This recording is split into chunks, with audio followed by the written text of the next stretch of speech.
আখের ইলমে গায়েব নিয়ে প্রশ্ন করে। আমার নবী পাক জানে না এমনও বলে বেড়ায়। কেউ কেউ বলে আমার রাসূল নাকি দেয়ালের পিছনে খবর জানে না। কেউ কেউ নবী পাক সাল্লাল্লাহু আল্লাহ দিদারে গেছে অস্বীকার করছে।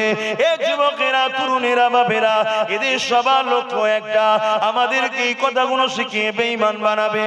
এমনও কথা শোনা যায় আল্লাহ নবী নাকি লিখতে জানতেন না, আল্লাহ নবী নাকি পড়তে জানতেন না, আল্লাহ নবী নাকি অক্ষর জ্ঞান ছিল না। নাউযুবিল্লাহ মিন জালিক। এই আকীদা যখন আমাদেরকে শিখিয়ে দেবে, এর মানে হলো আমাদেরকে বেঈমান করে দেয়া হলো। কেন নবীর শানে এটা অপমান সূচক কথা বলা।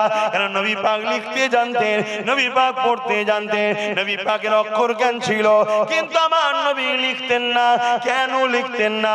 এর অনেক কারণ রয়েছে, সংক্ষেপে দুটো বলে যায়। প্রথম নম্বর কারণ হলো লিখতে তাকে হয় যে ভুলে যায়, লিখতে তাকে হয়